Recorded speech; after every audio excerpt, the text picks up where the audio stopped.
can a time manipulator be considered a speedster? I saw this in a bunch of groups I'm in, and it has a lot of people divided, but I think I can answer this in an easy way and a hard way. The easiest way is that time manipulators, which I'll call temporalists, are definitely not speedsters because they do not get their powers specifically from the speed force.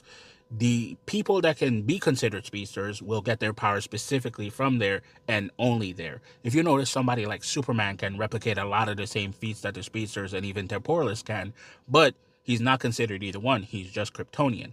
And then you have somebody who's totally misclassified, which is Hunter Zolomon. He's definitely 100% not a speedster. He just shares his name with one, which is Zoom or Reverse Flash.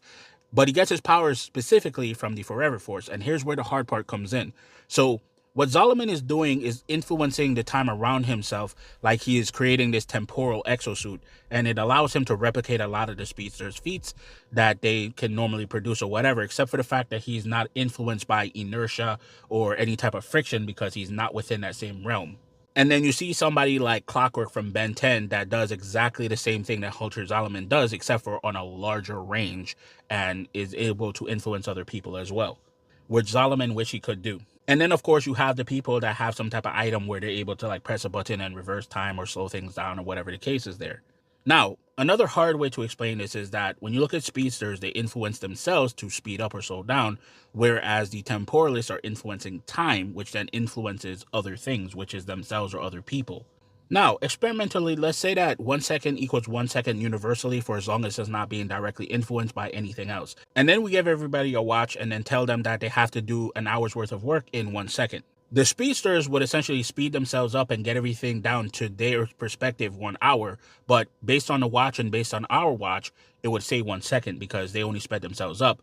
With Zolomon, his watch would say an hour because he jumped forward in that time to do all of that stuff, but our time would say 1 second because we're not influenced by him. Now with Clockwork, he's pretty much the same as Zoom, but I want to change it up a little bit. Let's say Clockwork is like some of the devices that other people made, and he's only able to basically slow other people down. We limit it to the size of a room, and treating it like the device, what would happen is that with Clockwork, his time would say an hour went by, our time would say an hour went by, but all the people influenced would say that 1 second went by because he's only influencing their specific time and not his own or not our own.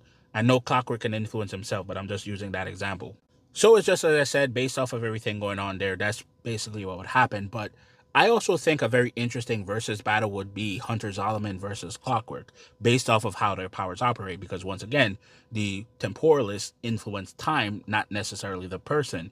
And Clockwork definitely can do some damage if he uses his full power to his best of his abilities. But with that being said, I'm out of here for now. Till next time, peace.